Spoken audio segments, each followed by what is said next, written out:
A shift for Formula One. What the latest BBC report signals for the future, why the coverage matters. In recent months, Formula One has been undergoing what some describe as one of its biggest transformations in decades, touching everything from regulation changes and sustainability commitments to the structure of the 2025 season and beyond. The BBC article, Code CZRK 61Y2 Nijo, appears to be part of this shift in narrative, presenting the sport not just as the glamour-heavy, high-speed world of racing, but as one responding to modern pressures, environmental, technical, and structural.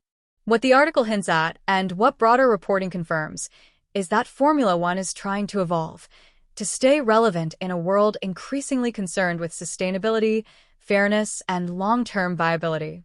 Key themes and developments in 2025: gear, regulation changes, and technical overhaul. The 2025 season, the 76th running of the 2025 FIA Formula One World Championship, carried a set of important regulatory changes. Notably, the minimum driver weight allowance was raised from 80 kilograms to 82 kilograms, and thus the overall minimum car weight, fuel excluded, rose to 800 kilograms. The change was introduced to protect driver welfare, especially for taller or heavier drivers. Wikipedia +1. A new driver cooling kit was also introduced for 2025, mandated only in extreme heat conditions, but reflecting F1's commitment to safety amid increasingly extreme environmental conditions. Wikipedia +1. These are technical but meaningful tweaks, showing that the sport is adapting to concerns around driver health and fairness, not just performance. Seedling sustainability push, fuel, footprint, and future. Sustainability has increasingly become part of the conversation in motorsport. Outside the track, that means cleaner logistics, lower emissions, but inside the car, it's about fuel and engineering. According to related coverage around this time, F1 has committed to fully sustainable fuels. Feeder series like F2 and F3 had already begun using 55% biosource blends, and by 2025 have moved to a 100% advanced sustainable fuel in preparation for F1's planned full transition by 2026. Science Focus +1. While critics caution that fuel still accounts for under 1% of the sport's total carbon footprint, meaning broader logistical emissions remain the bigger challenge, the shift nonetheless reflects a symbolic and practical step ahead. Pocket Mags +1. If the BBC article you read flagged this, it underscores how F1 is embracing a new identity, a global sport mindful of its environmental responsibilities, while still preserving speed and competition. Checker flag: a changing competitive landscape in 2025. The 2025 season has been one of real flux, not only in regulations, but on the grid and in the teams. BBC feeds +1. New talents and rookies took to the track, and teams restructured their lineups. BBC feeds +1. The stakes remained high. What happens on track this year will set the stage for 2026, which is expected to bring more sweeping changes, engine power units, possibly new aerodynamics and performance regulations. Wikipedia +1. Thus, 2025 is being viewed by many, perhaps like the BBC, as a transitional season, bridging the old guard to a new era of F1. What this means for the future of Formula One. If we accept that 2025 is a pivot point, then the broader implications are significant.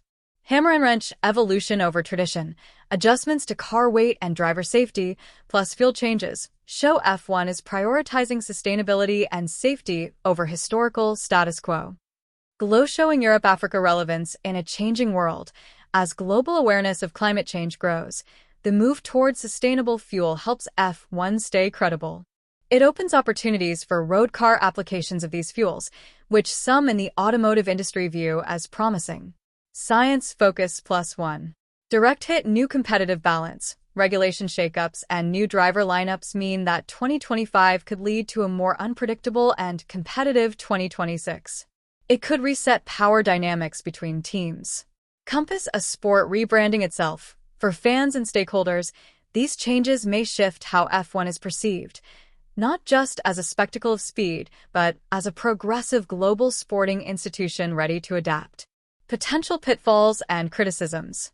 All that said, the transformation isn't without potential downsides.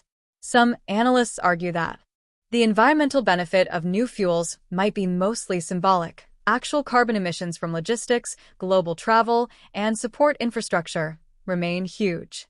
Purists might argue that too many regulation changes could dilute the essence of racing, shifting focus from driver skill to compliance and engineering trade-offs. Rapid changes, especially with a major overhaul expected in 2026, can create instability. Frequent rule changes might lead to confusion or reduce long-term planning by teams. Conclusion: transition, not disruption. The likely thrust of the BBC article and related reporting is that 2025 isn't about disruption for disruption's sake, but about controlled, necessary transition. Formula One appears to be recalibrating itself for the 21st century: safer regulations, sustainable fuels, and a grid ready for new challenges. For fans, that means the possibility of seeing not only faster racing but a sport that survives by evolving, staying thrilling, relevant, and responsible. If you like, I can also try to predict what 2026 and beyond might bring based on current trends and internal F1 planning. Please subscribe.